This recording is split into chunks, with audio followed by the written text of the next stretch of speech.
anigoo ah Cabdirashiid Cali Warsame ahna director-ka Twins International Schools waxaan aad ugu faraxsanahay inaan caawa iyo Ubax Medical Academy oo Faisal ciga uu ka joogo inaan aad Faisal Cali aan idhaahdo waxaan aad ugu faraxsanahay inaan caawa hoos garayno ama aan martigelino barnaamijkan aad muhiimka u ah oo ay ka qayb qaadanayaan soo dhaweyno Faaduma Jibril oo garanaysaan oo ah founderka Home Relief haddana adesso board member and founder labadaba ah iyo Degan Ali oo executive director adesso ah waxaan u daynayaa barashada inta badan oo inoo daadihinaya barnaamijka Abdullahi Aadan oo ah arday wax ka baxay haddana medical school ku jira ama dhakhtar noqon doona insha Allah waxa kale oo xagga inagala qayb galaya localka Cabdirasaaq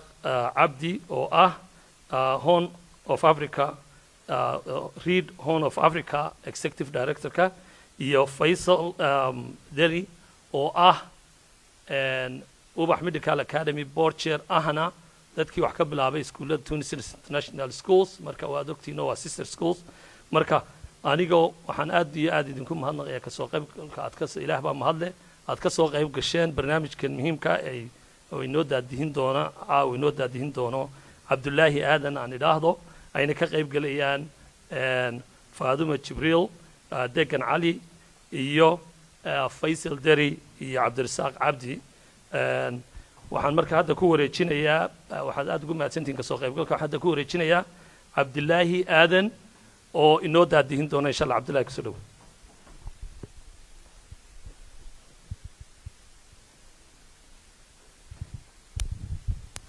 السلام عليكم ورحمة الله وبركاته. الحمد لله. Public speaking حيقدم بيسي وقت در كوفيد انت قريها للجوال عموسناي يقدم بيسي هذا قلت قالوا ان شاء الله اسكي عافية واسكودنا ان شاء الله English Somali discussion كان بإذن الله تعالى and it's an honor to be here and it's an honor to have you guys as guests ان شاء الله تعالى لبدا بإنجلش كي Somali واسكود رايا أولاً إن شاء الله محسود وينايا شيخ توكل إسماعيل أو شيخنا فاوندر كدار الحديث سجى إن شاء الله نوقف فردونا كلمة ده هو هرايم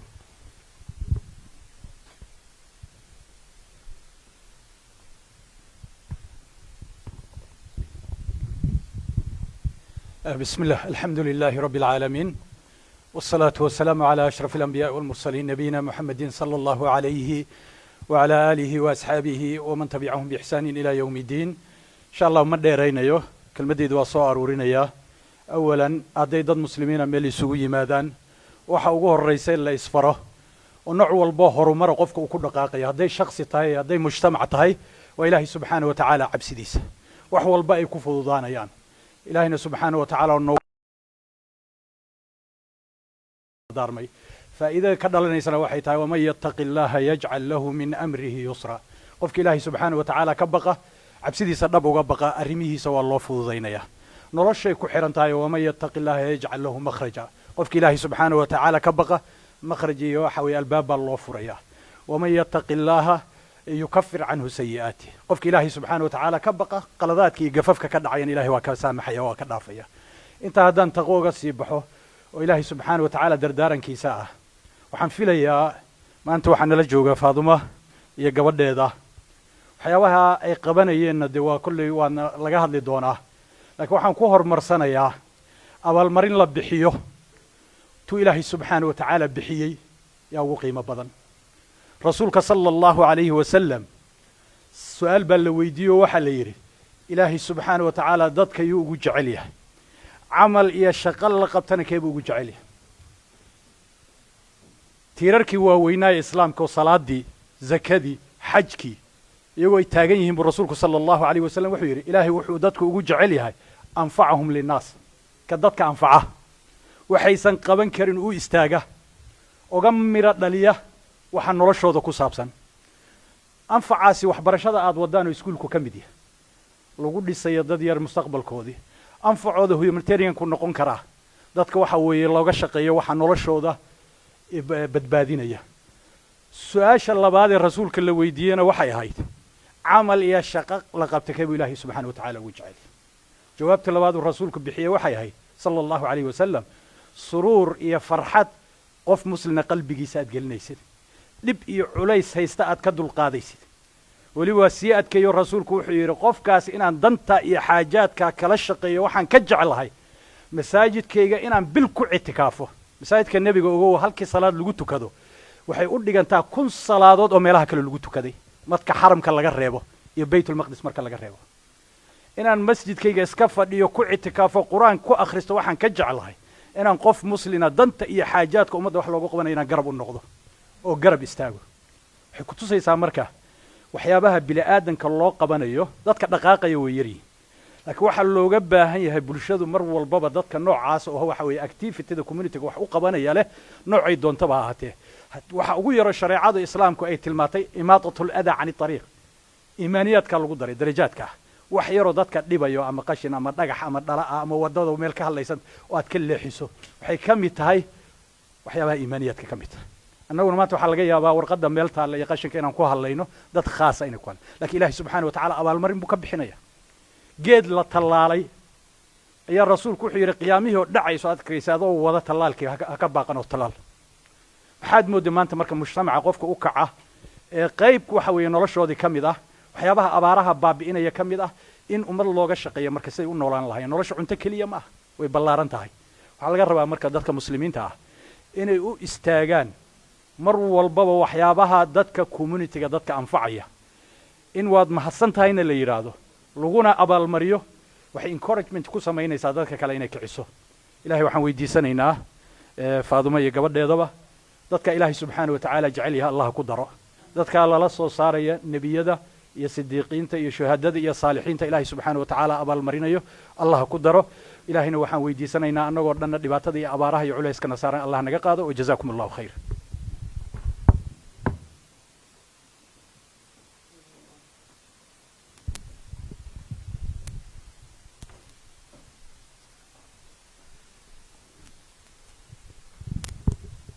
الحمد لله رب العالمين شكرا أستاذنا الشيخ توكل إسماعيل introductions أربعين السمايو يدتكنا سودوي لكن إلى آخر هسيو عبد الرشيد ورسما هذا الكوبا إيجا بوبي أو إيجا قاتي واحد بدأ مي سهرن لكن حيقول بيسي كوي تمسنا إذا رجعنا مرنا فاضومة جبريل هول كان دحديسي وهاجا مر كشقيني سي project intaas kadibna 2014 ayadoo ku ogaay laba award ayadoo heshay Goldman iyo mid labaad midkii saddexaad hadda United Nations Environmental Program Champions for the Earth kaas waa iga dambeeyay 2014 iyo 2016 takriim award taasna waa iga dambeysay so alhamdulillah waa it's an honor to have somebody of high stature like that visit us magaaladeena and give us more information on what is going on in terms of relief and famine back home. سؤال ugu horeysa insha Allah su'aalo panel discussions ka dhigi doonaa kadibna maxaa ku soo dhameystiri doonaa su'aalo ka qaadan doona insha Allah audience keeni marka su'aasha ugu horeysa insha Allah Faadumo Jibriil ajacala laha inaan weydiiyo maxaa ku kalifay inaad fieldigan oo environment iyo humanitarian projects aad ugu takhasusi adoo ilaahay subxaana wa tacaala background kala duwan ku siiyey also jaamacaddii aan xasuustay dimashq waaga mar dhigatay oo kasoo baxday just that adventure that journey noloshaadii how did it come to this point just insha allah inaa xoogaa aad nagu shakaysi maxaa passionka fieldigan ku geeyey waa mahadsantahay eedo asalaamu calaykum waraxmatullaahi wabarakaatu khayr allah haydin siiyo waa ku faraxsanahay intiinaas oo Soomaaliya hadda waxaan islahaa waa retiretay oo dadaba hortagaysidii aan maanta hor fadhiyo oo ku faraxsanahay aniga naftayda waxay siinaysaa inaan wali Itaale ma sha Allah su'aashaada markaan galo jawaabteeda anigoo yar dhalinyaro abaan imid I think inaan 15 jiray markaan wadanka imid wadankan markaan joogay waxaan ku noqday Soomaaliya haddaan Soomaaliya ku noqday baadiyihii aan jeclaayo ku garaadsaday baan isla tag markaan tegay dhulkiisaan u arki jiray maba aha waa dhul kale waddankii oo si kala noqday oo dhirtii la shitay oo dhagaxun ka hadhay baan tegey waxaan isweydiiyey marka maxaa u qaban kartaa dhulkan bal in isku daydid inaad ku soo celisid suu ahaan jiray taas su-aashaas aan isweydiiyey jawaabteedii ayaa noqotay shaqada aan hayo ilaa haddeer wax badan ma hayo haddeer waan ka ritaaray xataa boodhkii waan ka ritaayaray waxaan isidhi ka seexo laakiin kama seexan waayo jacaylkaanu hayaa ka badan weli waan ama talo ha ahaato ama wax yaroon qaban karo ha ahaato weli waan ku dhex jiraa insha allahu intaan noolahayna waa ku jirayaa biidni illaah waana shaqo fiican xagga ilaahayna waa mid abaal badan midda kale waxaad ku farxaysaa haddaan mid idiin sheego hadda soo abaartii garamaysaan soomaaliya gashay abaar indoora meel walba ka gashay soo garan maysaan oo meel walba taabatay inta mudug ugu shisheeyo nugaal meelahaasoo dhan baa laga yimi sanaag baa la dul fadhiyey oo la daaqayay inkastoo ilaahay roob mar siiyey haddana wax badan ma ahayn waxaan aaminsanahay inay ku timid dooxooyinkii aan ka shaqaynay baa la degay oo aan dhagax yar dhigdhignay wax weyna maanaan qaban dhagxaan yaryar baan dhignay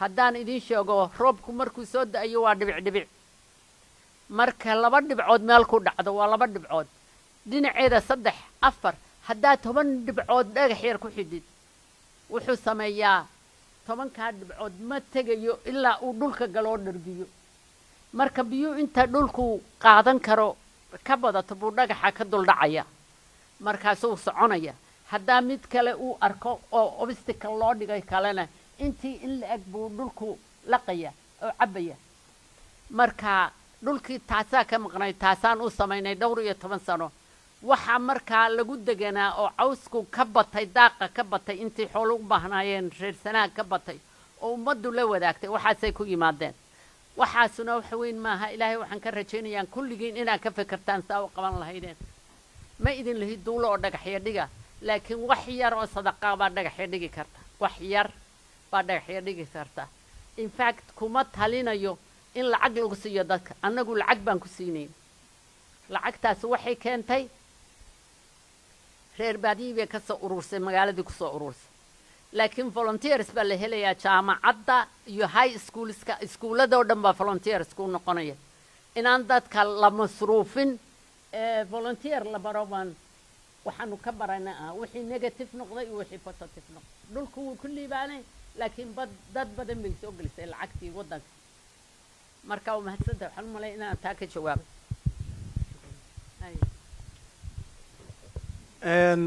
hadda deegan Ali insha Allah I wanted to ask you hadda Faadumo Jibriil way taabatay some of the critical changes we need to make but just general information famine-ka hadda maxaa cause gareeyay muxuu kaga duwan yahay kii 2017 and just give us more information and some data and some background on the current famine crisis going on in East Africa.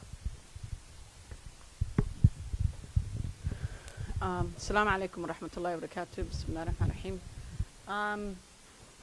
برترالي هذا إنجليزي بانكو هدليا the issue of famine 2011 Somalia waan joogay waan ka shaqeynayay markuu famine-ka ugu horeeyay dhacay I was there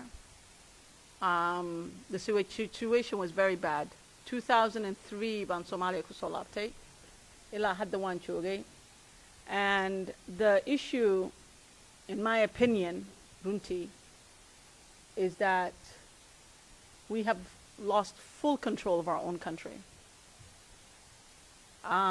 and we are part of the problem, the NGOs. People spend billions and billions and billions and billions of dollars solving people's immediate problems in preventing them from starving to death, giving them food, giving them water, but they're not figuring out how to help them long term, how to be self-reliant long term. We continue just to allow somebody enough to survive to need us tomorrow and the day after. We don't think about how do I get, they have a saying in English is, it's better to teach a man how to fish than to have him, than to give him fish, right? It's a very important statement. This is also part of our sunnah. We don't want to create dependency, but the aid sector for the past 30 years has created massive dependency.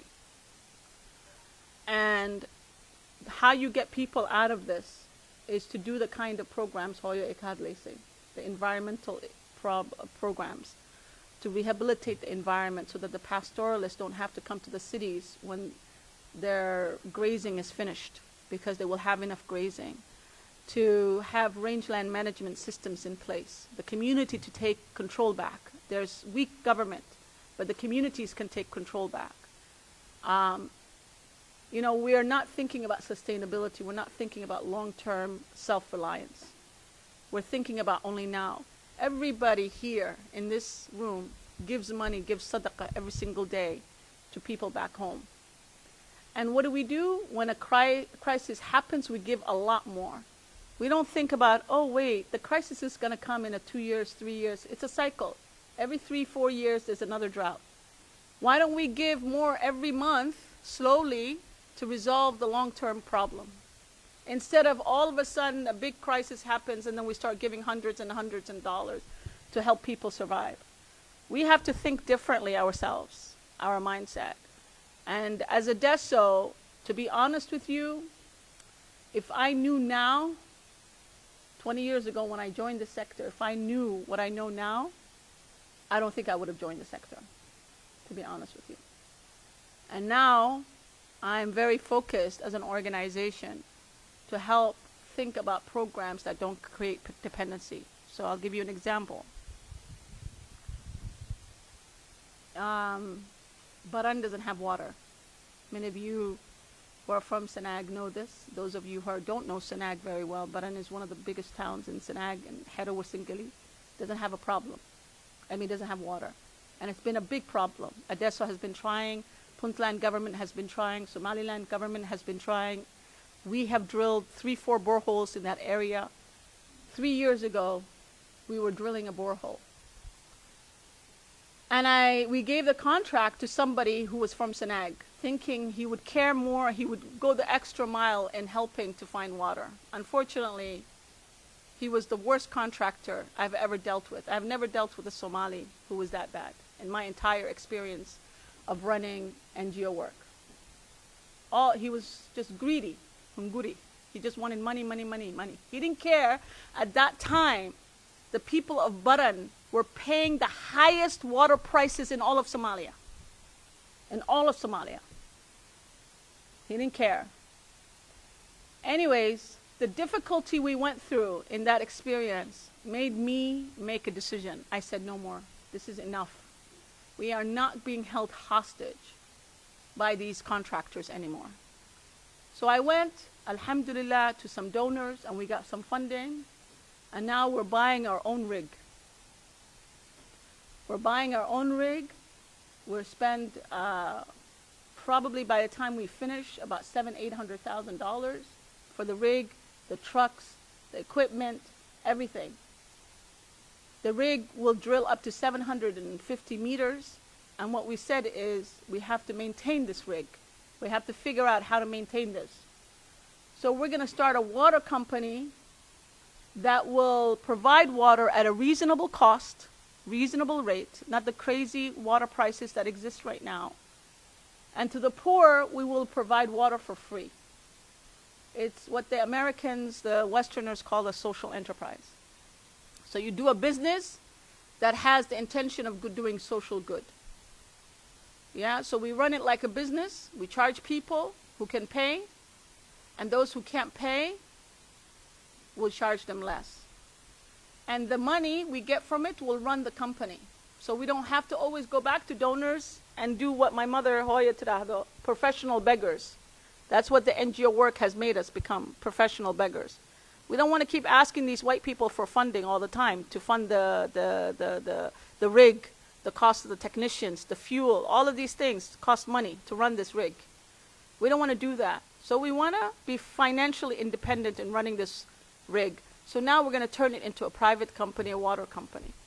So this is about an example of how we have to think differently and become financially sustainable and financially independent so that we don't need people all the time. I don't have to go back to a contractor anymore, and the people of Baran will have water, and other people. We don't just intend to stay in Baran. We have already communities in Seoul asking us to drill boreholes. We have communities in Bari asking us to drill boreholes. We'll go wherever people need us. We don't care.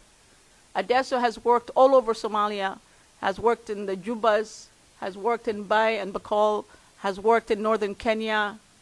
So wherever people need us and the rig can go safely and securely, we will go.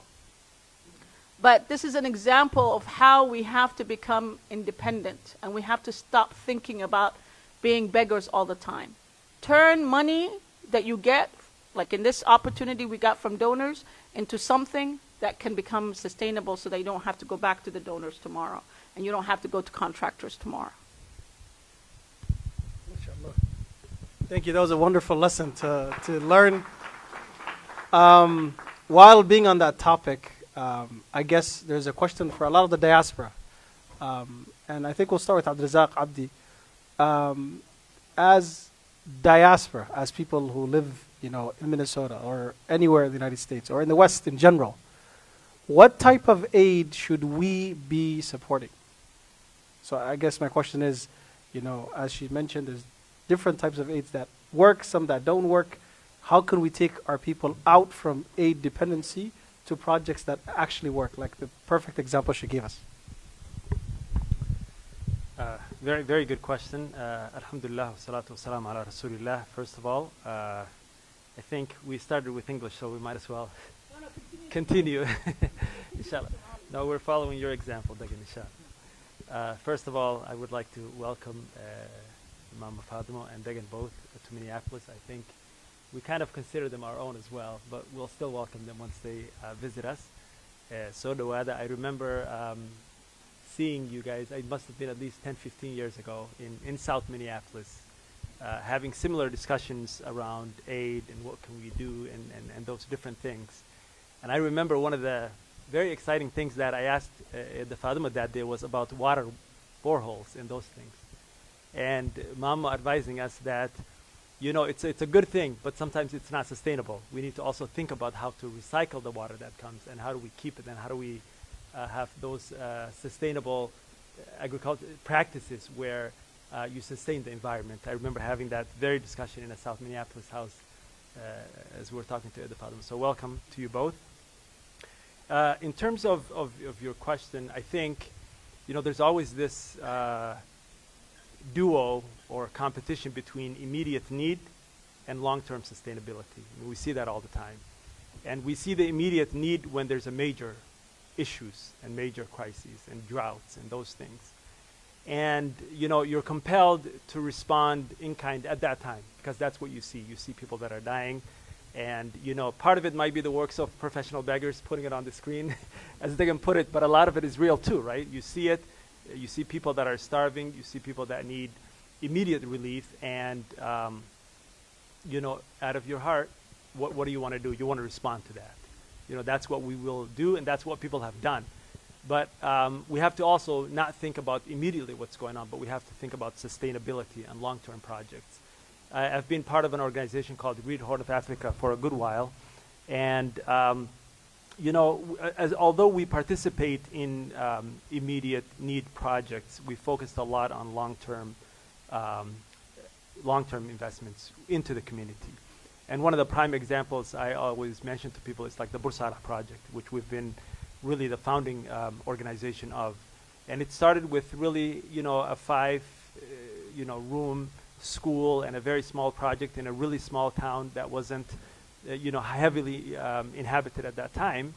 But over time, as we started building projects, people have come to the town and it has grown. And one of the things that is actually working very well right now is that circle of social enterprises. We have a water project in the town that does exactly what Dagan's talking about. It basically provides utility for the town, And in return, those funds go back into the school that we've built. That sector alone, just the water sector of that project, is probably the biggest sustainer of the school. The budget, I don't remember the exact number, but it's close to 30,000+ a month that project runs. And less than, I would say, 10% comes from the diaspora on a continuous basis. But a lot of it is sustainable and local. So we have to think about projects like this, where if we do that in each of our towns, wherever it may be, we provide a project that's sustainable, that even if it generates some profits, it goes back directly into the community, into other initiatives that impact the community. That's the long term. I think that's where we need to be, and that's what Degan was talking about. The other projects that I would really encourage everybody to think about how to support is water projects, and that's what Degan also mentioned. When a drought happens, one of the biggest things is people don't have water to drink. People are dying walking to places where they can find water for themselves and for their cattle or basically their livelihood. And so if we can work with communities in I don't want it to be just a giving thing where we say, hey, we're going to just give you 80,000 and build it for you. A lot of times we have to challenge our own communities and say, as a local community, what can you provide? And we've seen this actually work in our organization, where you go to a small town and you tell people, hey, it's going to cost you guys $80,000 for us to build a borehole for you. 300 meters, whatever it might be, that's what it's going to cost you. What can you guys provide? You will be very surprised what people will do. This guy has 100 camels, this other guy has so much, and each one of them will actually, if you challenge them to say, contribute half, we'll provide the other half, and now it's yours, and now it's for you to sustain, and now you have that ownership. People will step up and they'll do it, and I've seen it. We've been involved with projects where we're actually, I think, on the 7th or 8th borehole in the last 4 or 5, less than actually 3 years, I would think, in a region along the border between Somalia and Ethiopia. And people who suffered a year ago when the droughts were going on, who we had to actually, walk with water tanks and provide water for, are now becoming the hub where other communities are coming to get their water. So I would challenge all of us to find projects like this in our own towns, wherever it might be, partner with the local community, and give them ownership and say, hey, we're going to do this together. It's going to be a partnership. We're going to do it together, and let them participate in their own solutions. I think that's really important. I would leave it up to, inshallah, the rest of the team to add. Inshallah, thank you, Abdulrazak. Many people might not know this history, but Abdulrazak and I have been neighbors back in 1993. I know, markaas aad u yar, ilaa khalaas ii xasuustaa. Abdulrazak probably used to walk me across the street, mana xasuusti, laakiin masha Allah. And Faisal adaa Soomaali ku daynaynaa oo meeshaas kala qaybinaya. And Faisal 10 badan ka faa'iidnay Abdulrazak oo ina isbedelka waxyaabaha kamid ah inaan sameeyno waa dadkii inay marti ku noqonin project-ka laakiin ay wax kala hadaan. laakiin su'aasha adiga rabo inaan ku diimo maxaa waa aninkoo Soomaali ah oo ku nool dalkan maxaa role ciyaari karnaa oo caawi karo dhibaatooyinka dalka ka jiro aidka developmentiga. What change do we have to do aninkoo degan Minnesota? Before I give it to Faisal, that's actually true. I used to walk him across the street. And now he might become my medical doctor in the next year or so. Assalamu alaikum. Bismillah.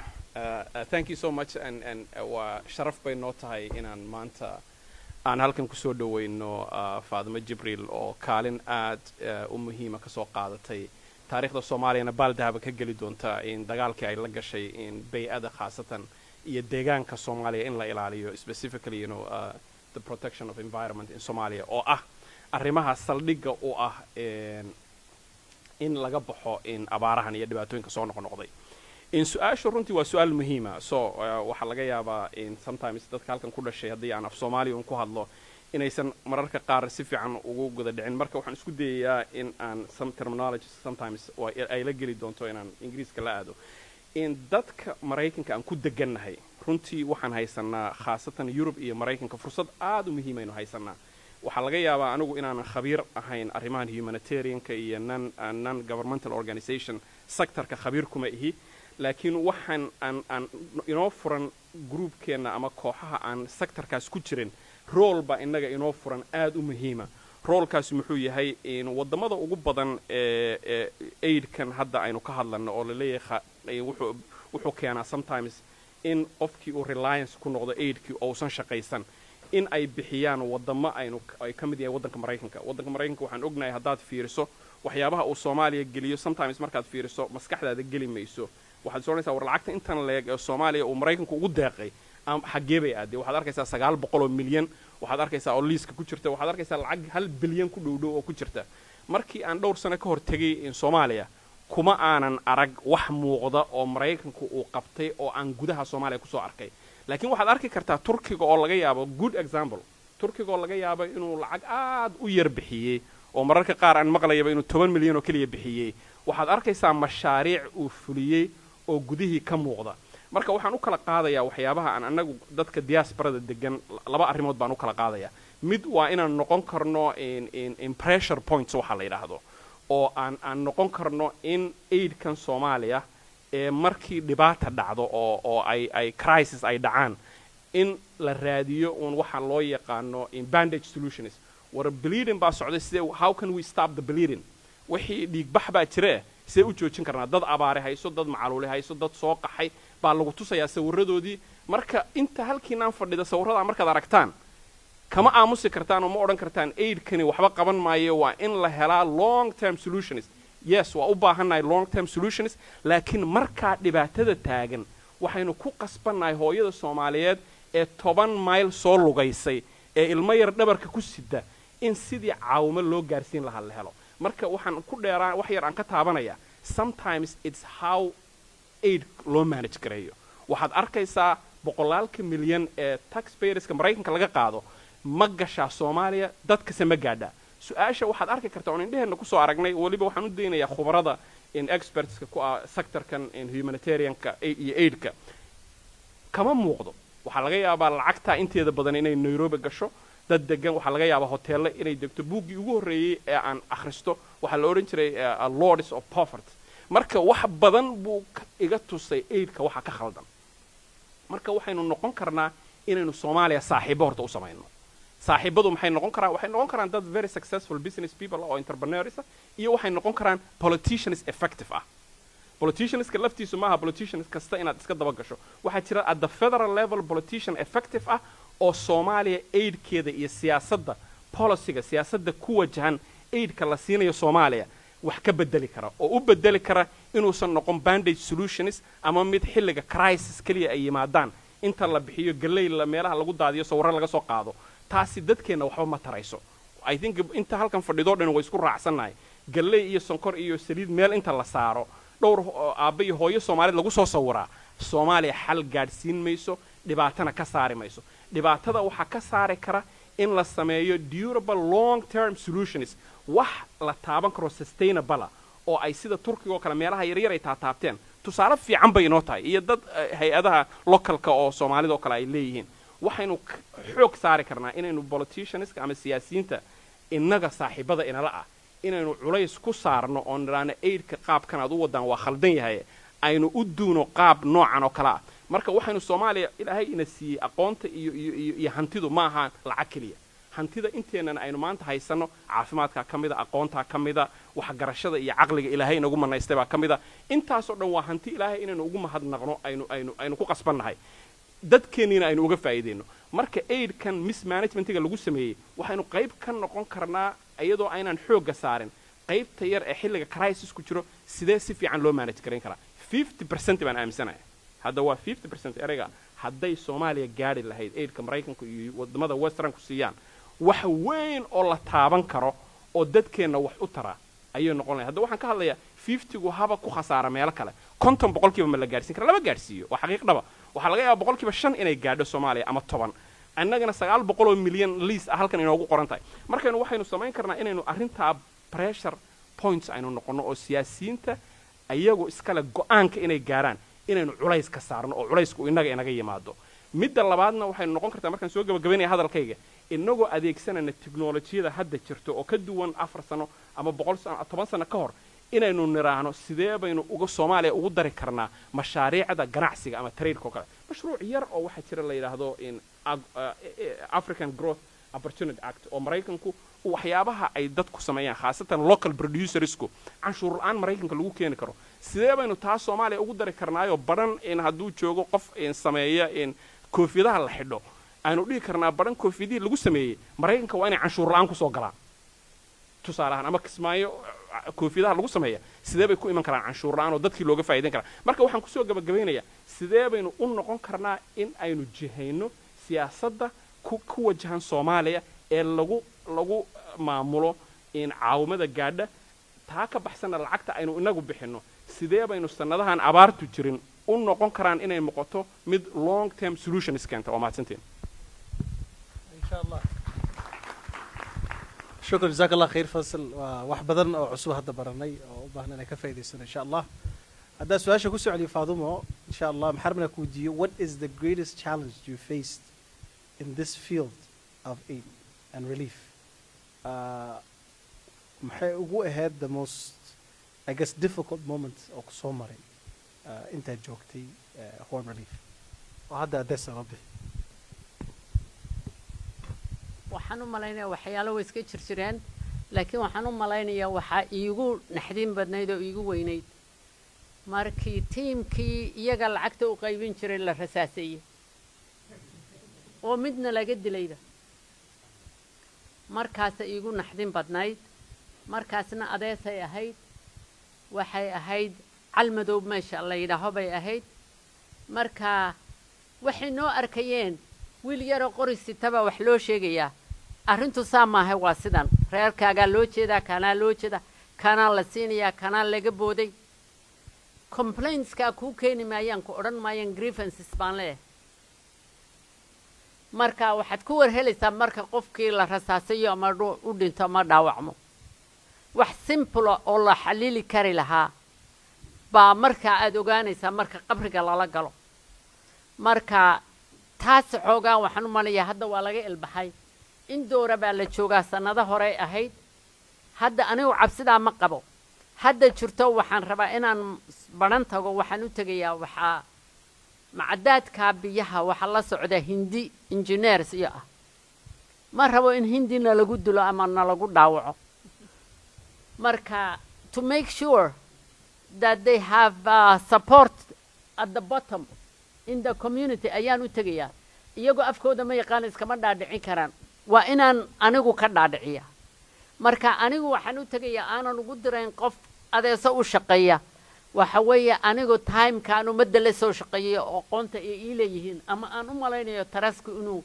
aqoontana waxay ku xidhan tahay tarasku wuxuu ku xidhan yahay badi aqoonta dadkan aan islaamaa la soo shaqeeyey carruurta la soo shaqeeyey nimalka wadaadadooda la soo shaqeeyey ay magacayga wada garanayaan ama wejigayga garanayaan ama codkayga garanayaan waxaan rabaa inaan markaa u fududeeyo iyaga inaan dhibaato ka dhicin sababto ah nin lacag loo siday haddii la toogtay kii biyaa sidayna yaa odhanaya lama tooganayo waa intaas maxay kale insha Allah shukran dagan cali maxarabina ku weydiiyo what are the current environmental issues on haysto dalka gudihiisii 1 2 what are the global projects ee ka shaqeynayso adesa labadaas su'aal insha Allah hadda naga jawaabi kartid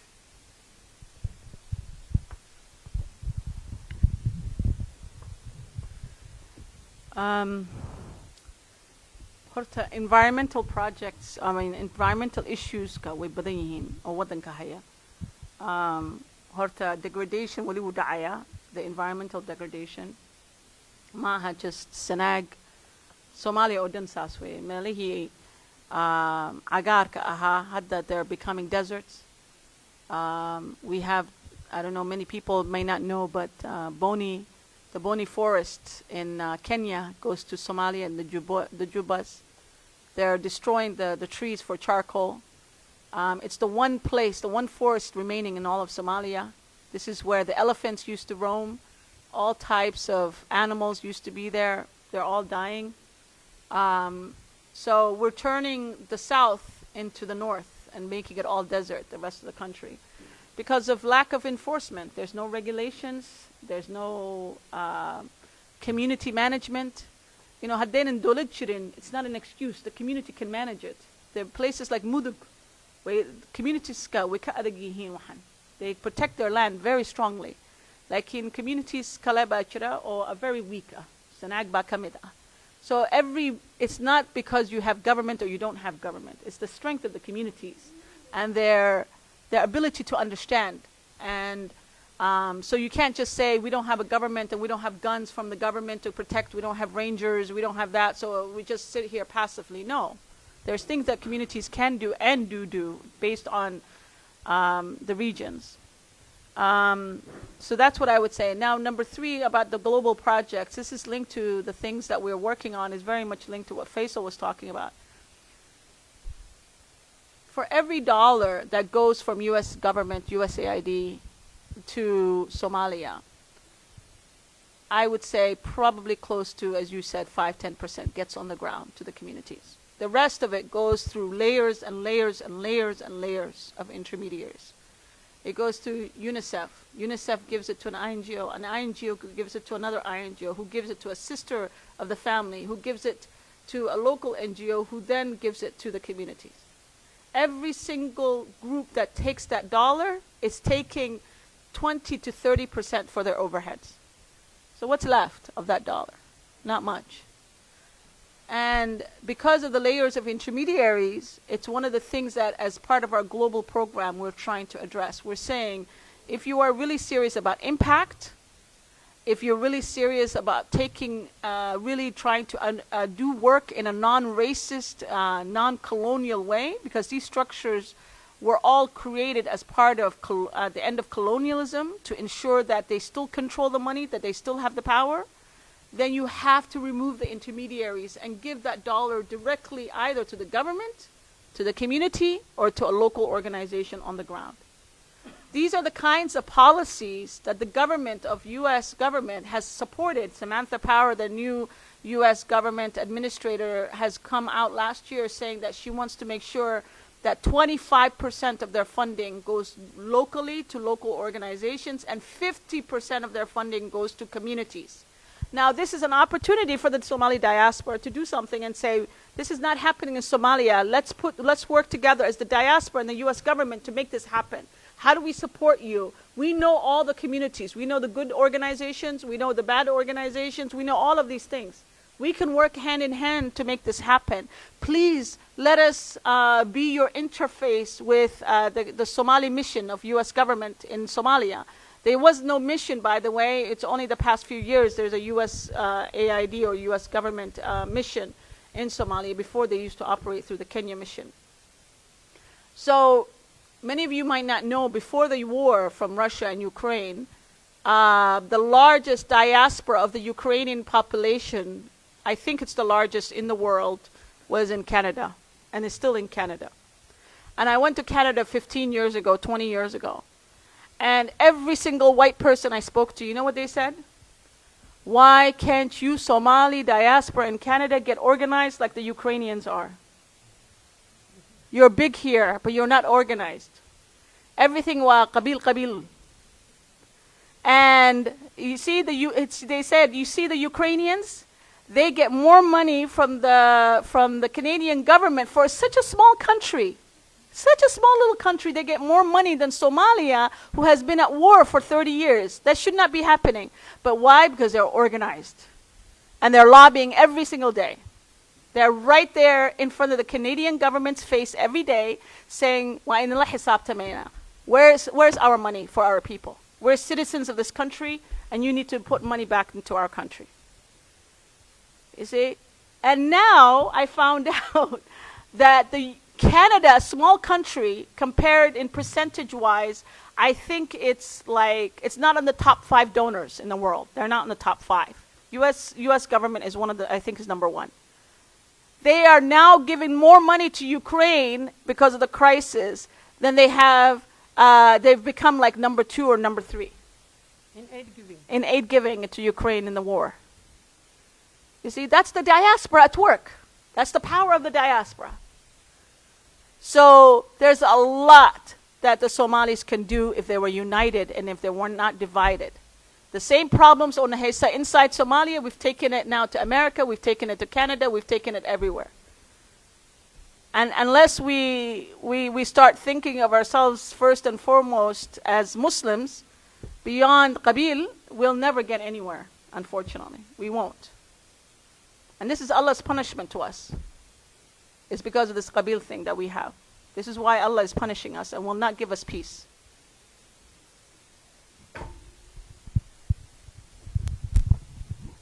Thank you. That's an important lesson, honestly, from Degan Lakharasiyo. Sahwaye, to make a real change, you have to have organized people and organized money. That is what makes a difference.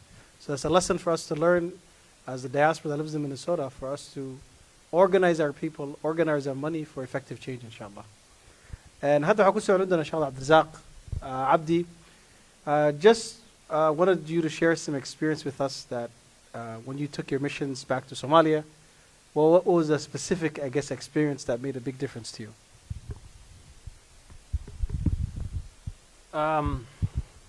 I think there's many examples, but to be honest, I think the biggest thing I would add to what Degan and others were saying is there's a lot of potential in the community here, and the more involved we are, the better. You know, in Minnesota, when I came here, I think it was when Abdullahi was saying it was around 94, 95. When we lived in the same neighborhood, there weren't that many people. But today, you're going to find law firms owned and operated by Somalis. You're going to find large businesses operated and run by Somalis. I think there's a good number of Somali millionaires, potentially. Maybe not in the tens of millions, but at least in the ones of millions, even in here in Minnesota. So people are really changing.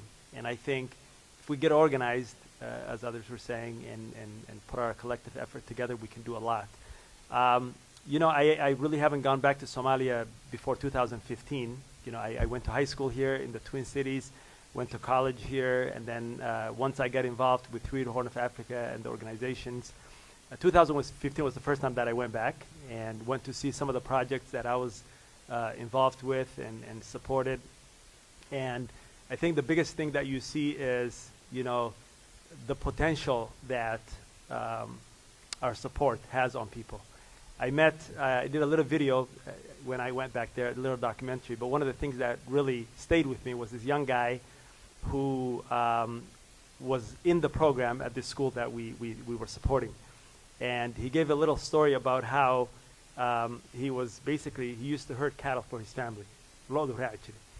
And then one day he heard about this project through many of his friends, and a few of them went, and then he was like, one morning, he's like, I'm not going back. Right? He came and walked, I think what he told us was at least 4 or 5 hours. He said, if you know, an older person, it would probably take them less, but that's how much it took him with his smaller legs to get there. And he said, I just came and I said, I'm not going back. I want to study. And they had to find his family and people to basically sign papers for him and support him in his stay. I went back 2020. And I saw this young guy who graduated from high school, went to Ethiopia, came back with an education, and he was driving a Land Cruiser, and we met at a gas station. And, you know, it just shows you the potential of this kid. And he contacted me a month ago, interestingly, and he's in Malaysia doing a master's, you know, getting educated. So we have youth like this. We have people that will truly transform themselves, transform their families, transform the community, and eventually transform the country. And we have to support them with anything that we can. We have to support them, and they are hungry. They will take themselves there, you know, and it doesn't have to be through an organization. You know, if you have family members in Somalia, and we all do, and you look at all of your immediate and secondary cousins and say, who is really interested in education that I can support this year?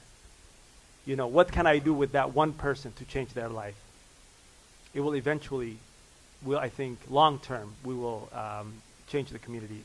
Those little things really stayed with me, the individual impact that our support can have on others.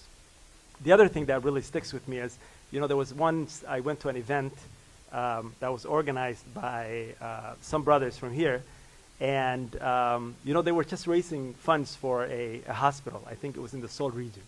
They were raising funds for a hospital. They were really excited about, these projects. And Mahmoud Yusuf, I remember one of the guys that was organizing it, and they invited Abdulsaq Haj Hussein, Allah yarham. And, these guys are really trying to hype up everybody to support the project, right?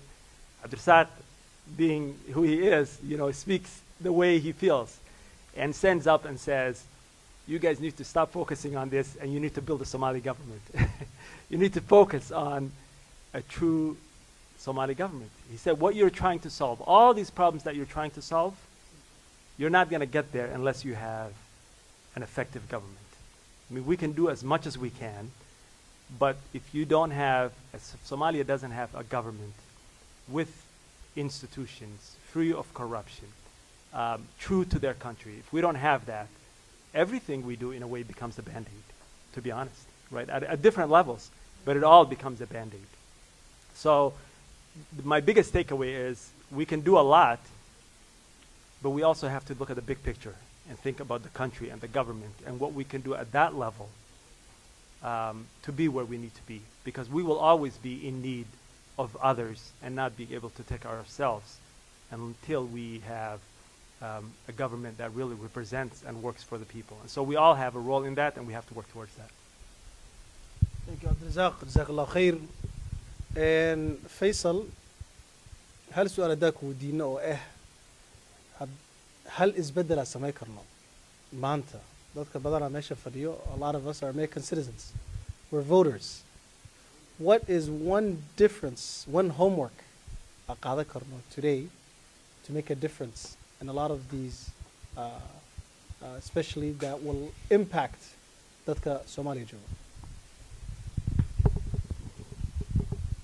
aad baa u mahadsan tahay. waxaan u maleynayaa su-aashaasi waa su-aal aad u muhiimsan in haddii dadka Minnesota degan kaliya haddii dadka Maraykanka oo dhan la heli karo waaba kasii fiican tahay, laakiin waxaan aaminsanahay Minnesota jaaliyadda Soomaaliyeed ee ku nool saad u sheegtay waa voters, waa dad power ku leh gobolka.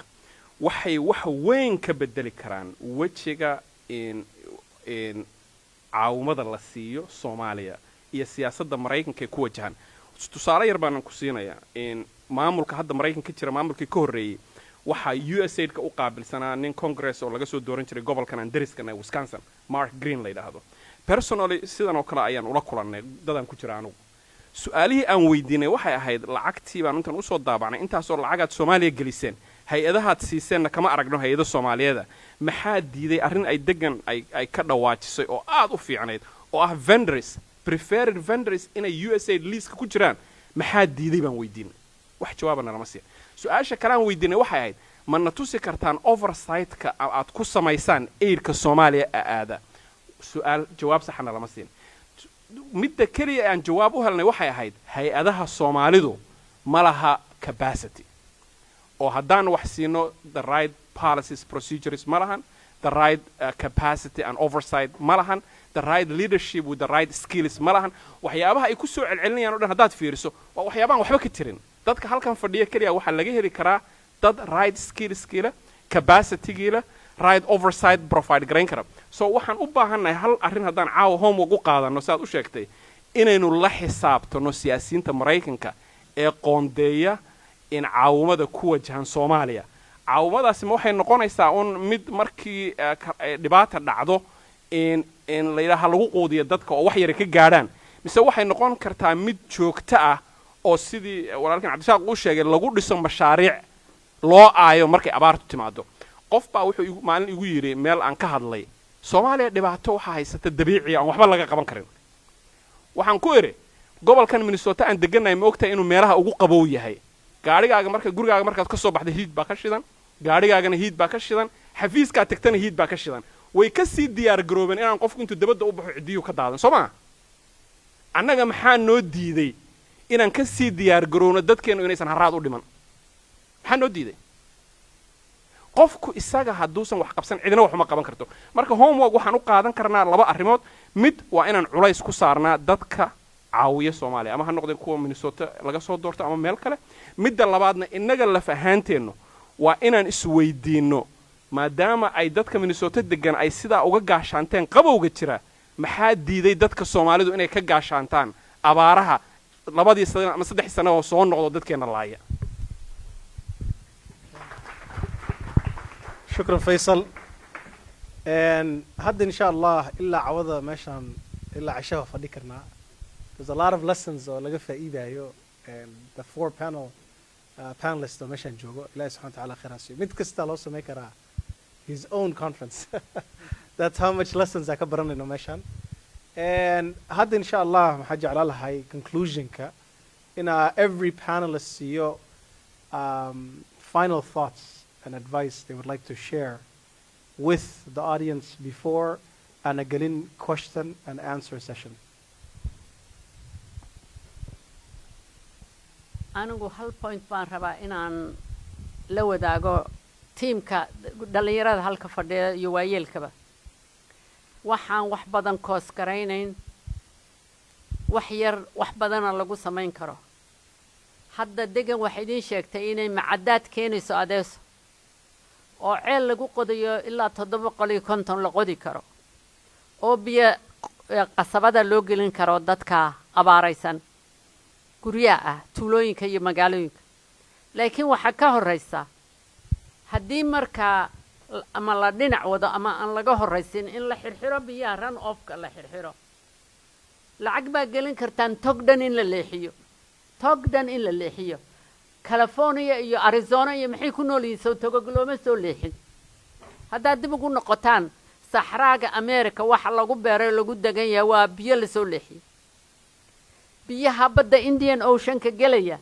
oo sanaa ka tagay sanaa kuma taal Indian Ocean waxay ku taalaa Red Sea Indian Ocean ka biyaha galaan sanaag bay ka tagaan inta tag ku taala Soomaaliya meelna kuma taalo waa wada dry rivers dry river haddii la xiro ama la leexleexiyo biyaheeda wax badan ma tagayaan fiiri qardhaa ku dhow dhahar marka annagoo dhahar ka shaqaynayna ayaan maalgeed cilmi la yidhaaho biyo u qabanayo boholo ahayd reer qardhoodka kuwii beeraa lahaa baa guddi ii soo diray waxay yidhaaheen qabyaalad baad nagu samaynaysaayo biyii baad warsangeli u leexiso annagaa rabtaa beeraha iyagoyna qalalaan waa u yeedhay shaqadii aan samaynayaan tusay waxaan shaqadaasu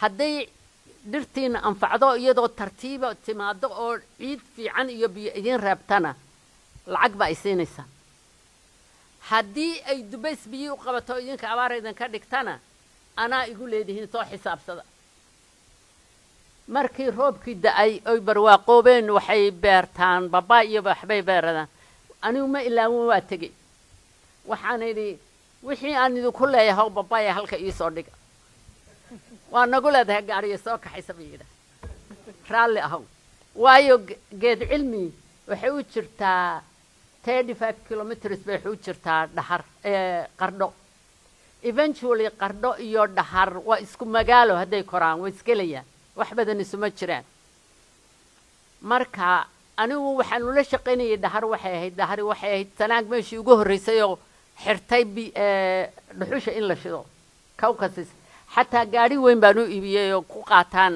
macadaadka iyo waxa ay dhulka ku xirxirayaan waxaan dadkii sanaag ugu horreeyay oo shaqada community ahaan u bislaaday oo sameeyay maasha Allah marka next time kiina qardhaan u sii dhawaano baholay u sii xirxirnay waa nimcoobi marka waaba dhaafnay iyagoo sanadka dooxooyinkii aan ka xirnay bari hoose bandarbayla agteeda iyo baa la deganaa lagu nimcooba abaartii lagaga baxsaday marka dooxooyinku waa badan meel walba dooxo toga ku dhammaadaan baa jira laakiin togaas haddaan la xirin oo laga shaqayn maalin walba ciidu ka sii qaadaya abaar buu ka dhigaya ciidu waa sii dhaqaya waxba u samaynayo iyaguna hareeraha xogaaga yara beera ceelka u soo dhawaanay ceelkay gaadhayaan marka biyaha dhaafa xogaaga ku hadhaa ceelkay gaadhayaan ay qodaan bay xogaa biyo ka helayaan intaasay ka helaan wax kale kama helaan boqolkii 9 biyahaasi Indian Ocean bay tagaan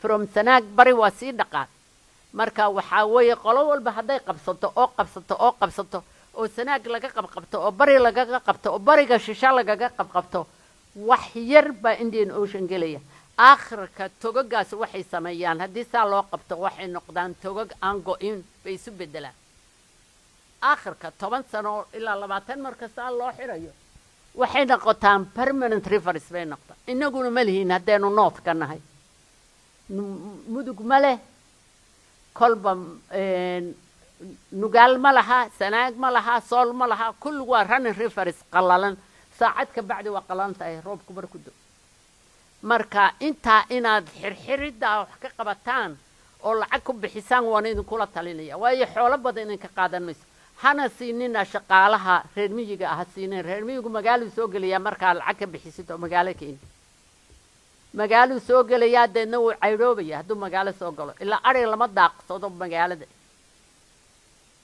marka waxaad siinaysaan jaamacadaha meel walba jaamacad baa hadda ka furan wadanka ardayda jaamacada iyo secondary-ga iyo iskuulada dhexe iyo kuwa hoose xataa caruur waaweyn baa ku jirta qaban karta wax kuwa shaqada siiya haddaa rabtaan hay-ad ugu dhiiba idinka idin jirta laakiin saa rabtaan baa yeeli kartaan $500 haddaad qof reliable u dhiibtid oo tiraahid xaafadda xirxid biyaha raadkooda raac oo meel walba oo biyo raadkood yaallo dhagxaan dhiga waa dhigaya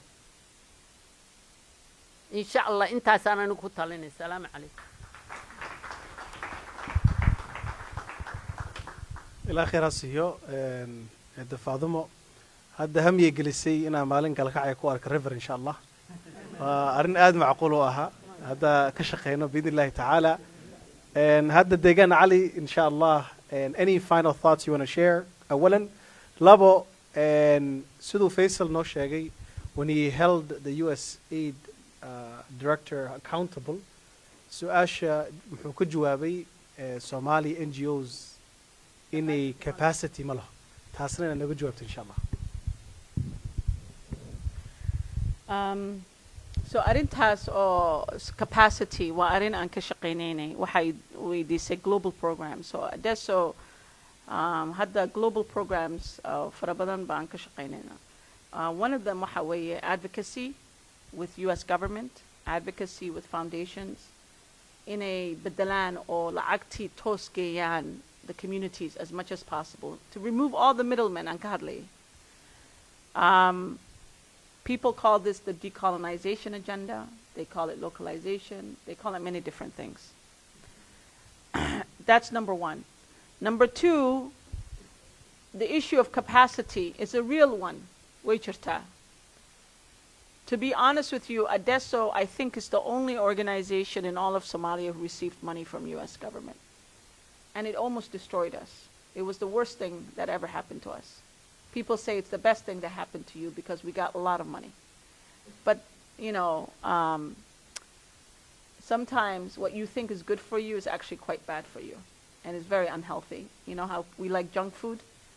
We enjoy it short term, but later it kills us. That's USAID.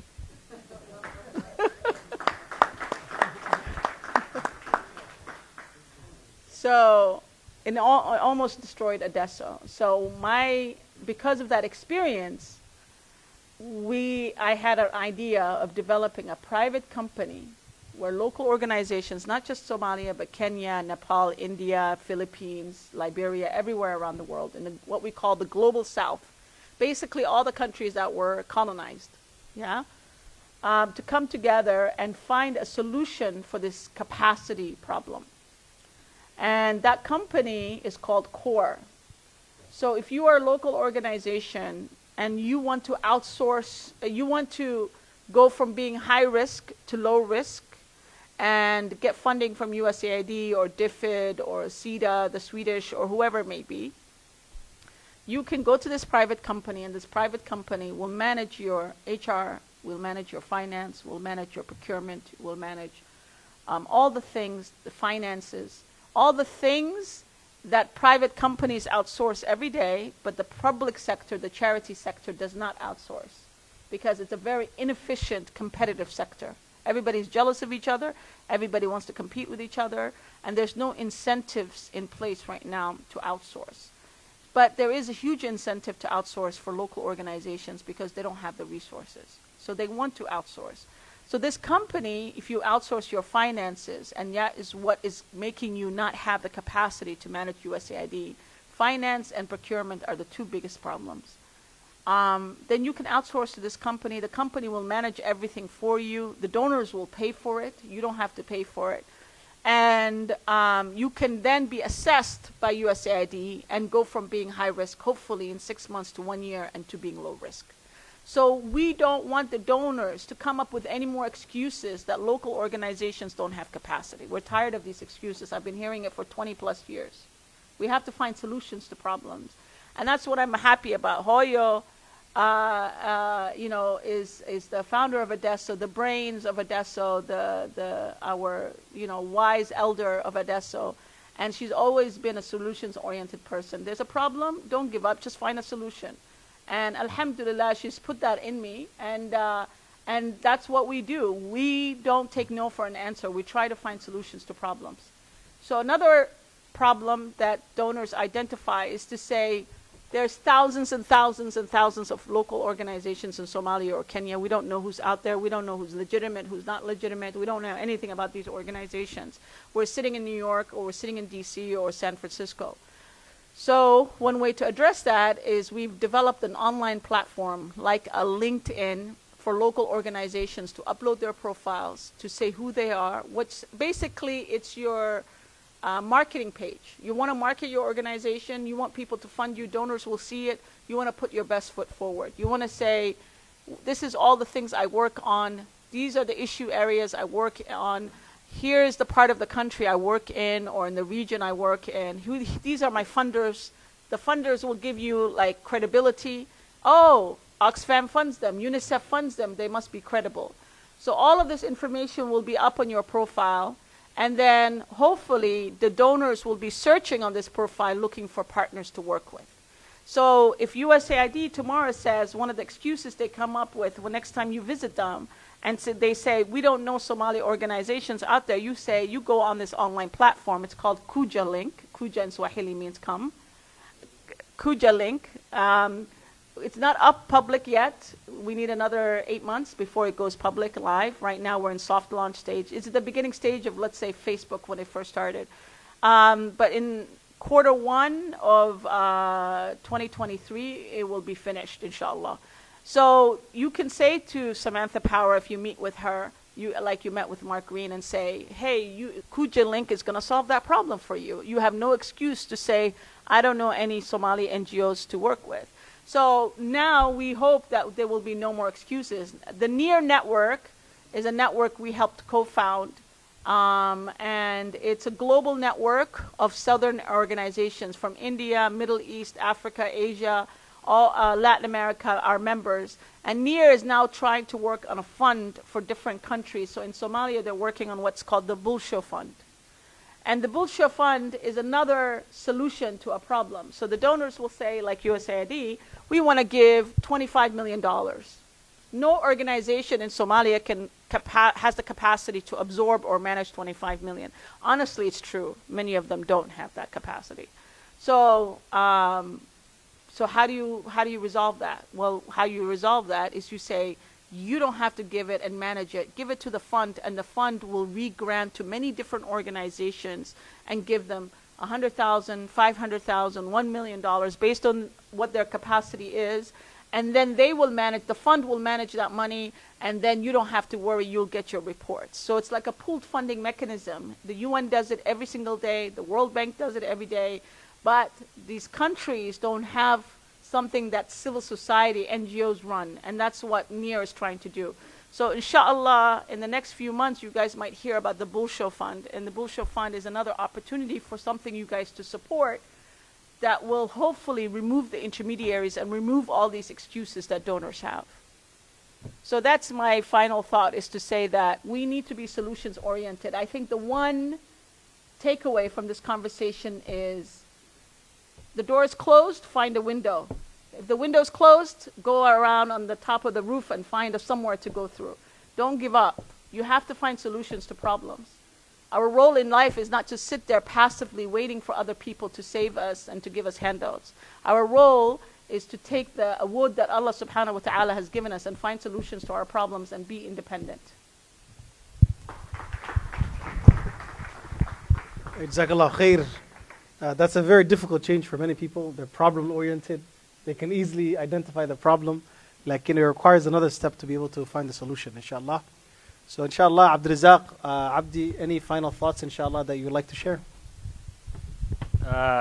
Well, I think Dagan summed it up. A river is possible in Galkayo, I think. That's what she's saying. So I don't think I have really too much to add. I just want to say each one of us has a role, individually, friends, community, whatever it might be. We all have roles and responsibilities and opportunities to help, and we just need to find and sustain those initiatives. So my big thing, my vision and my hope is that all of us will adopt a village in Somalia. Every one of us will find an opportunity to adopt a place where we're from, a place where we're connected to, and bring people around you and your friends to support those sustainable projects back home. I think they are the long-term solutions, and work with the local community, support projects that are connected to the local community. A lot of times we fall victim, as diaspora, to supporting projects that are not either sustainable or that are just marketed and not really deep. What happens is you hear a lot and then you support.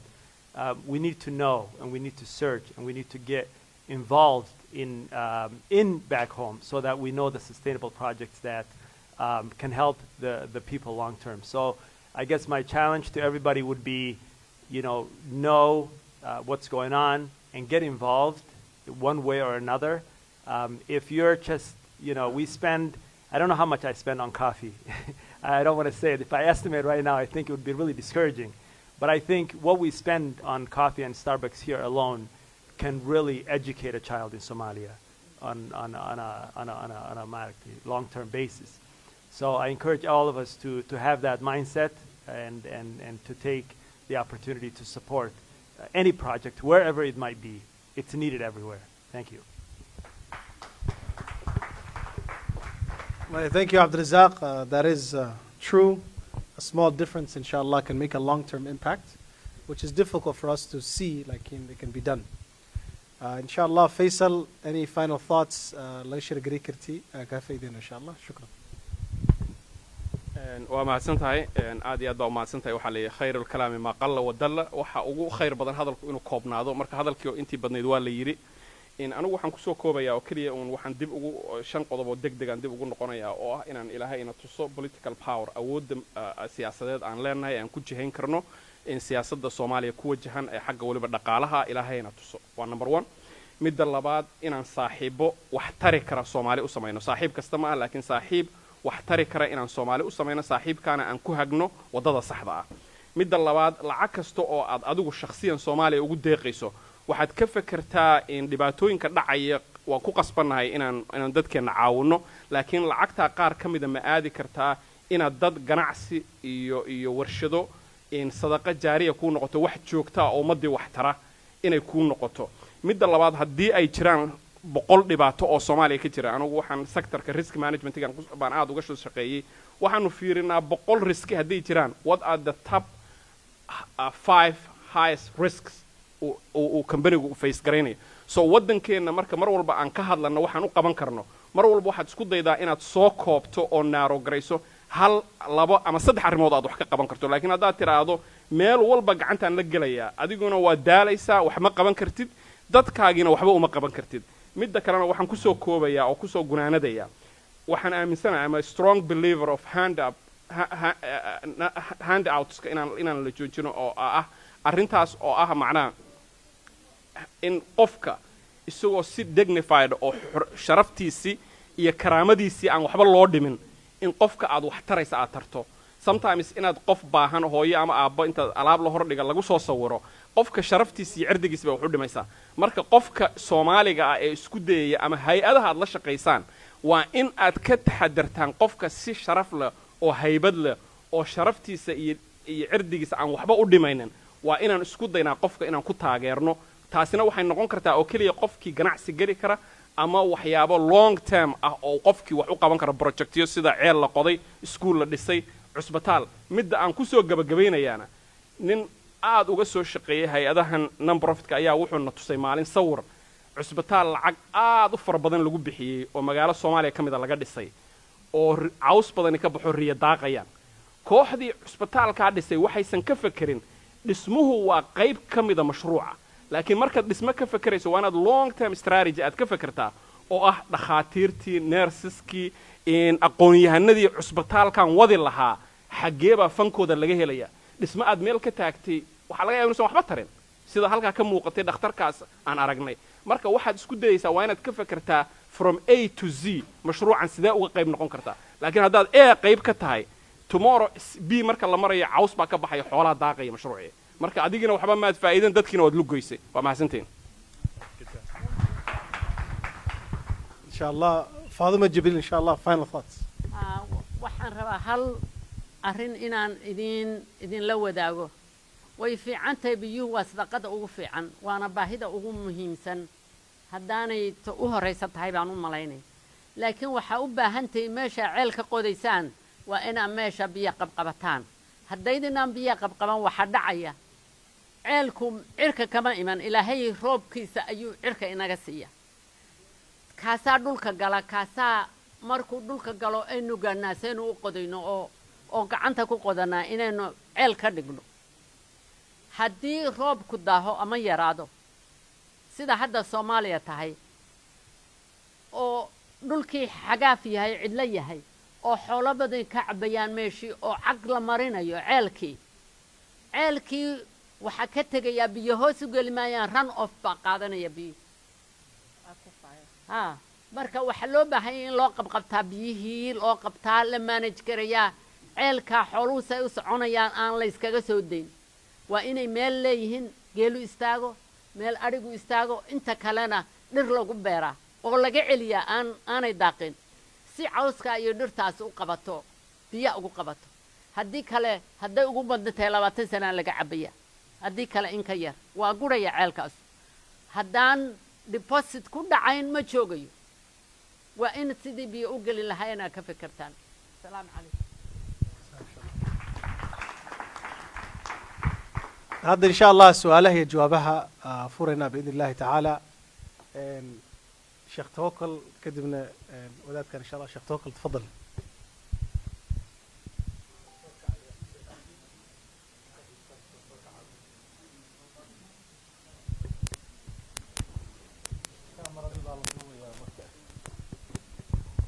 بسم الله أنا ما دايرينيو لكن waxaan rabaa insha Allah taala qaybna waxaan rabaa inaan la wadaago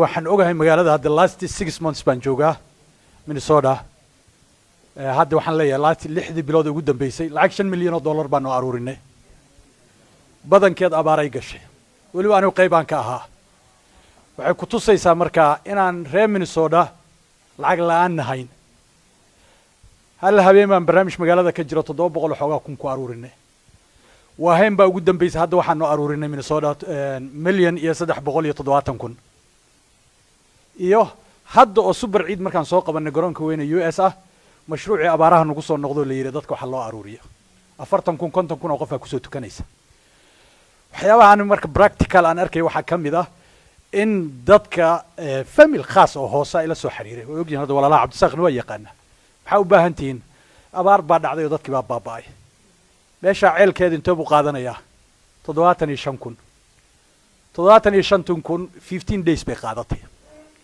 dadkii maanta loo qaxayay noqdeen hadda abaarihii geedihii baa beermaya xoolihii baa daaqaya qofku inaad abaartii ka saarto lacag u dirto waxa uga qiimo badan wax uu ku fariisanayo wiil yar baa xamriga soo wacay mar walba biil $100 $200 maxaa qabsan kartaa oo shaqaysan kartaa bajaaj baan gadan karaa $3,000 weey bajaajka ku shaqayso waddan Afrikaada ka mid ah Zambia mar soo maray dhalinyaro badan oo soo dambeeyay 5,000 qof oo Soomaali baa joogta dhalinyaro badan oo guryihii joogaa jira ama darawal ah raggii traaglayda ahaa yaana waxaan fikir u soo jeedinaa dhalinyaradaani gaari isugu dara afartiiba idinkayna idiin shaqaynayaan kambanigii oo lacagta ka goosta mid ka mid oo markaa anigu markaa xafiis aan joogay ka shaqaynayay yaan gaari haafa u iibiyey nairobi uu tegi jiray huudhayduu keeni jiray oodkac la keeno waxyaaba noocaas ka shaqaysanaya maantana 7 gaari oo traag uu leeyahay aragtidu waxay u baahan tahay qofka wax ku weydiisanaya inaad ku bashkaran kartid deegaanku inuu tartan leeyahay deegaamadu waa inay arrimaha bulshadu tartan ku leeyihiin isbitaal haddii la dhisayo ceel haddii la qodayo bulshadan Minnesota dadka waa ka dhaxaysaayo dadka wada ballansadaan qof aan lacag laga qaadin ma jiro marka waxaan qabaa arrimaha dadka community in lagu booriyo waliba dadkiina reer Minnesota waxa walaaluhu sheegayaan hadda maamada iyo dadka kale ay sheegayaan wax fudud wax ka qaban karno biyo la xiro inaynaan marka u aragno aynu leenahay wax yar $100 ayna bixin fiirin aynu fiirino wax weyn aynu bixin karno su'aashaydu waa dhiirigelin kaliya yahay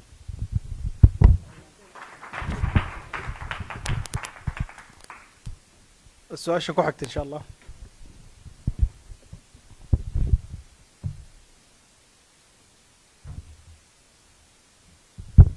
بسم الله الحمد لله صلى الله وسلم على نبينا محمد وعلى اله وصحبه اجمعين بعد marka hore waa salaamaya martida sharafta leh magacayga waxa la yiraahdaa Jaan Soomaali marka hore waxaan daliilaya ama daliil yar aan iga muuqataa dad Soomaaliyeed baynu nahay intii kulli dad waaweyn waa nahay oo dad yar hadda igama muuqdaan meesha luuqadda aynu leenahay maxay nugu hadluween taasi aniga waa ii muuqataa dee laga yaabaa dadku inaan qaldanahay laakiin ummad waliba luuqad bay leedahay luuqadeeda inay xoojiso oo dhiirigelisaa muhiim ah meel kastoo aan joogno carabtu waxay tidhaahdaa mahmaha Soomaali iyo Carab isu eg baa jira idaa baqbaqatu naaqatu fa kayfa kaana baciir Soomaalidu maxay yidhaahdaan geela duqdiisu hadday durduriso aarinkiisa maxaad u malaynaysaa war dadkeenna waaweyn haddaan aan luuqadii ka sii jeedno kuwana yar sabay noqonayaan taasi waa iga dhaliil weyn waxaan ka hadlaynaa dhibaatada Soomaaliya sidee baa loo xallin karaa ama abaar ha noqoto ama nabaad guur ha noqoto iyo sidee baa la isu waafajin karaa mucaawanooyinka dibadaha ka taga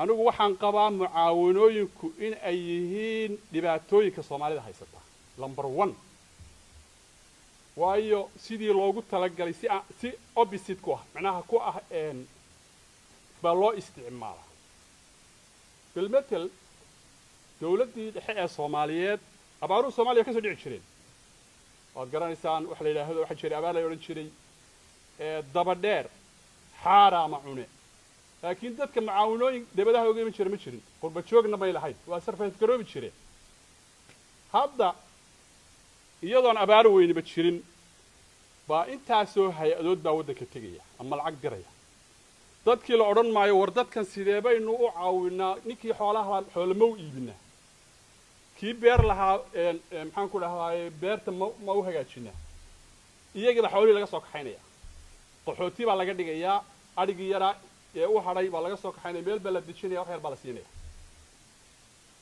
xoolihii baaba'ayan marka xoolihii waa dayacmayaan dowladdii dhexe Soomaaliya waxay samayn jirtay anigu aan xasuustaa wax la yiraahdo way samayn jireen jihayn ninkii beer doonaya beer baa loo samayn jiray ninkii xoolo doonaya xoolaa loo samayn jiray ninkii badda gelayana doon baa la siin jiray lacagahan markaa Faysal sheegaya faraha badan ee Mareykanku bixiyo hadday daacad ka tahay waxaa la odhan lahaa wari maxaad doonaysaa Yuusuf geela baa ka dhamaanaysa 10 geel loo iibiyo Saalax maxaad doonaysaa beer maxaan ku dhahdaaye beeraha loo sameeyo ninkan doonaha loo sameeyo ha lagu celiyo macnaha dadkan wixii ay ka shaqayn jireen ha loo xoojiyo laakiin wixii yaraa ee u hadhay baa laga soo kaxaynaya kii inta yar adiga u hadhay xeero qaxooti baa la dishinaya bilyar baa la siinaya marka anigu waxaan qabaa in qolyaha donorska ama mucaawanooyinka bixinaya oo sidaan wax noo sheegaysaan mar rabne dadka jihayn ha loo sameeyo oo ninkii beer doonaya beer ha loo sameeyo ninkii xoolo doonaya xoolaha lagu celiyo ninkii doonaya maxaan ku dhaahdaa badda ha lagu celiyo laakiin xiriyo qaxootiga haddii loo sameeyo dadkii xoolihii Soomaalidu maxay ku badbaadiyay 10kii 20kii 30kii sano aan burbursanayn ilaahay wuxuu nagu badbaadiyay xoolahan ku badbaadiyay Soomaad garan waxaan aynu resource-ka aynu leenahayna maaha shidaal lama lihin dahabna ma waa leenahay laakiin lama soo saarin saddex xabayn leenahay xoolo iyo bad iyo wax la yiraahdo beer baynu leenahay dad inaga qanisan ma jiro adduunka laakiin qaabkii aynu uga shaqaysan lahayn baa la doonayaa in la daraaseeyo laga fikiro waxaan aad iyo aad ugu mahad celinayaa oo aan ka helay qaabka ay Faadumo u dhigtay biyo celinta wax la biyo joojinta waa waxyaalaha ina haysteen baa guurka keenaya annagu hadda aniga ragaan ka mid ahay waxaan ka soo jeedaa magaalada Buuhoodle waa meesha Soomaaliya degmooyinka Soomaaliya dhulka ugu biyaha yar bay ahaayeen macnaha ugu maaragtay haraadka badan intaas oo jeer baa dawladda Soomaaliya waxay keentay riigag in ceel la qodo waa suuragal weyn 2003 annagoo halkan joogno dhowr iyo 18 iyo gabadh ah waxaan wareedhaha bal arrintii biyaha ma ka gungaadnaa riig baan iibinay dhulkii baan geenay ceelkii ugu horbeeyay waxaanu soo saaray 2006 man soo saaray maanta Buuhoodle gudaha ka qodan 6 ceel baa ka qodan oo biyuhu ay durdurayaan dadku iyaga wax qabsan kara laakiin waxa la inaga dhaadhiciyay inayna waxba qabsan karin dal hodanaynu leenahay ciid hodanaynu leenahay biyaynu haysanaa meel aan magaalo aan biyo laga heli karin ma jirto haddii ceelkeeda la qodo magaalo aan beer ka soo bixin karin ma jirto magaalo aan badeedo orti badda ugu dheer afkaan leenahay waay maxay dhulkeena markaa uga shaqaysan weyn inagoo aan Mareykan waxba weydiisan inagoo aan Yurub waxba weydiisan baynu inagu wax istari karnaa waxaanu sameynay isbitaalkii dhimirka oo free ah waxaanu sameynay biyihii cid walba inta ay laga sameyn kartaa dadka waxa loo sameyn karaa biyo shaqo abuur baa loo sameyn karaa haddii markaa dadka wax bixiyaa qaabka inagu ay wax tar kale aynu waxnoo tari lahaayeen iyo wax inagu aynu bixino way iskaabi lahaayeen laakiin dadka waxayna tarayaa waa ina burburinayaan waxaan layna siinayaa waa wax dadkeena burburinaya weey marka dadka ku xidhan dadkaasi weynaadaan war dadkan qaabka wax loo siinayaa laga daayo raashinka yar lagu soo sawirayo xoolaha loo iibiyo 10 neef ariyaha loo iibiyo reerkan soo cayloobay ceel ha loo qodo waxaan ku dhahdaa doon ha loo sameeyo iyagu ha shaqaysteen ha ka bixeen qaxootiga ha ka bixeen laakiin haddii qaxooti lagu soo ururiyo naf waa aad baan u farxsan Faadumo in badan baa waxaan isku dayay inaan durduri tago oo aan timir ka soo qaato aan idhaahdo bal timirtan laakiin si wanaag maanta wada joognaa subxaan insha Allah waqtiga aad noogu yar su'aasha ugu dambaysa insha Allah hal qof ha weydiiyo kadibna insha Allah waa xirina waa khatimeena gaar baa ula hadlayna insha Allah soo su'aal kaliya insha Allah hadhowdii qaar gaar ah wada hadli karnaa laakiin hadda hal su'aal insha Allah ku gabagabeynayna soo dhaw walaal tana noogu dambaysa insha Allah kadibna private conversation insha Allah shukran waqtiga noogu yar بسم الله السلام عليكم ورحمة الله وبركاته دمان والسلام يا أودياشا قبلها مامولك إسكولك مرتبك السلام عليكم ورحمة الله وبركاته مركب ورسة محمد علي عبد الرشيد علي ورسامة ومامولها إسكول كان رنتي إسكول كلية معها لكن لفتي يسوح وقيب كياهي وحيابها خيرية ورنتي برنامجات أنت بدنا كونت واحترية وحكمت هاي مقالة من نابلس جوابها لو قبصه iyadana runtii ugu mahad celinayna shaqada iskuulku uu hayjaadiyada waxaan kaloo u mahad celinayaa dafcada majirfiil ee gabadheeda oo runtii wax badan wadanka ka qabtay dal walbana waxa uu istaagay dadkiisa marka aan waxaan rabaa just inaan weydiiyo dadka expertiga ku ah shaqadan saddex just su'aalood dhibka ugu weyn oo jira oo Soomaaliya ka jira degan runtii waa qof expert oo hadda markay hadlaysay si fiican baan u dhageystay hadaladeedii waxaana ka hadashay xaqiiqda runta oo Soomaaliya taala oo 95% in Soomaaliya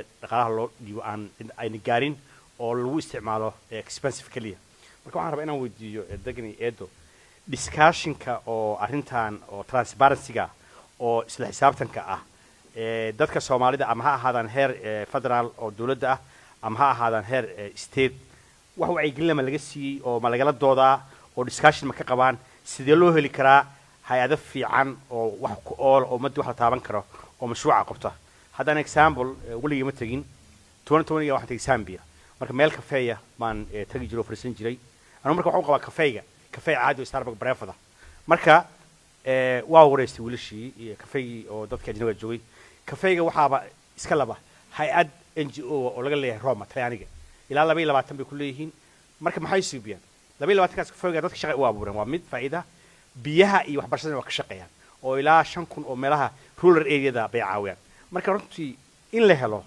barnaamijyada noocaas oo kale oo dadkii hadda sida muuqata Soomaaliya waxay ku jirtaa fail state cunaa wadan dawladda wali aan ka jirin waaye marka waxa laga faa'iideysanayaa humanitarian kaliya in la siiyo oo wax muuqda aan loo qaban taasna waa waxyaabaha keeni kara oo ah lama aamini karo dawladda Soomaaliya hay'ad ma haystaan muxuu ahaa dad wax loo dhiibi kara maaha marka su'aasheedu waxay tahay dadka Soomaalida ah dhibkan waa laga hadlay oo problemka waa u jeednaa halka ma ka qayb qaadan karaan oo daacad ma ka yihiin dadka Soomaalida ah oo wax loo qabanayo dawladahooda iyo dadka hay'adaha marka waa saas ugu baxaya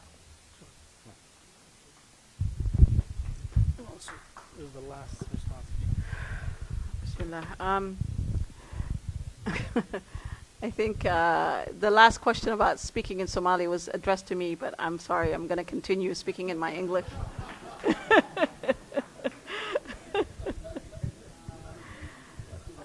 This is what happens when you raise your kids in America. So don't raise your children in America. Send them to Somalia when they're young. Yeah?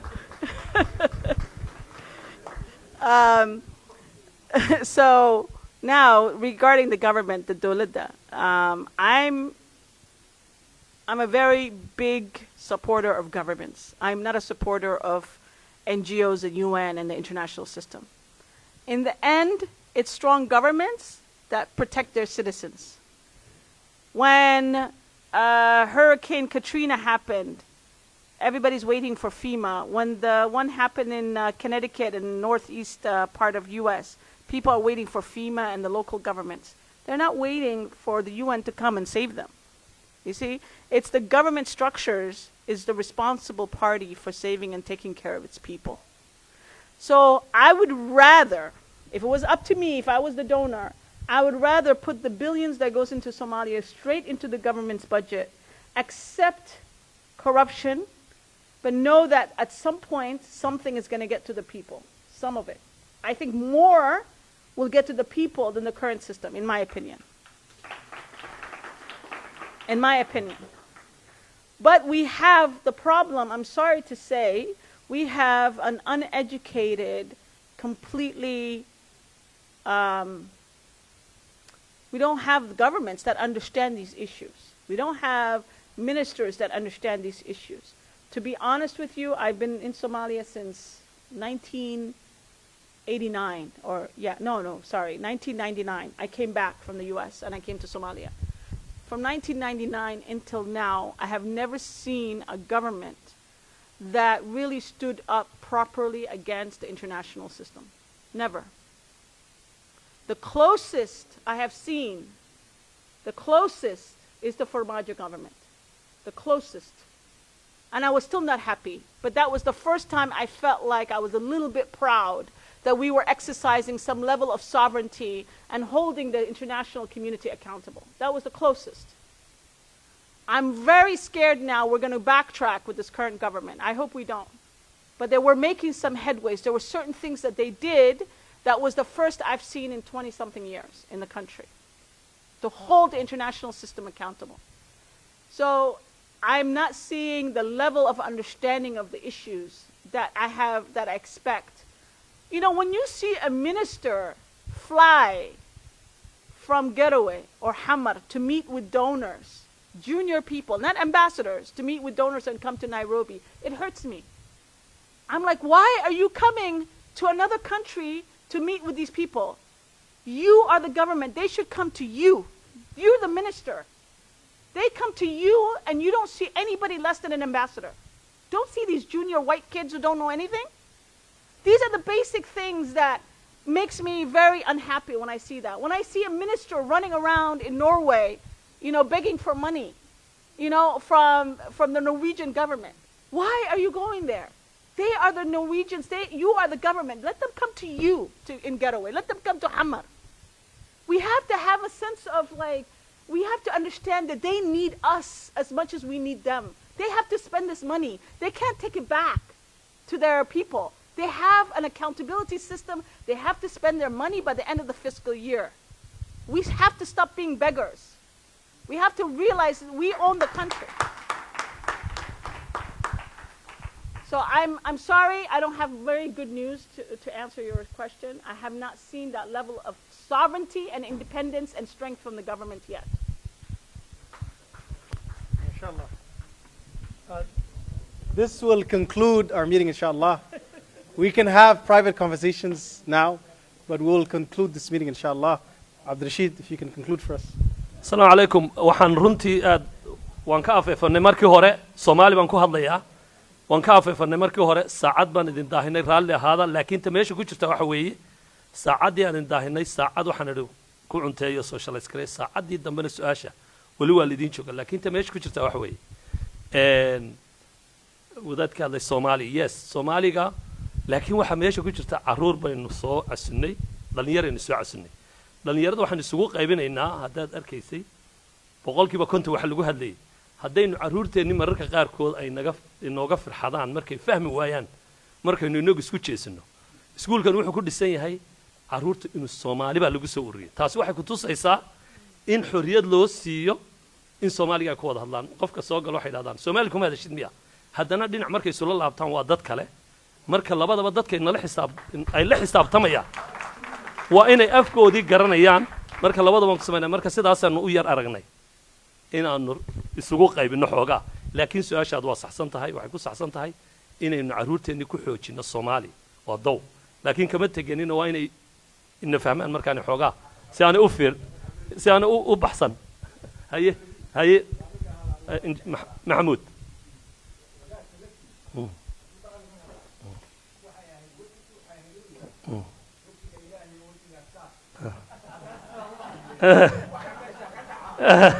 idinka iskale haye marka haddana maadsantahay Maxamuud marka haddana waxa weeye waan idin joognaa insha Allah wixii su'aala waanu idin yar hakinaynaa dadka discussionka insha Allah salaam alaykum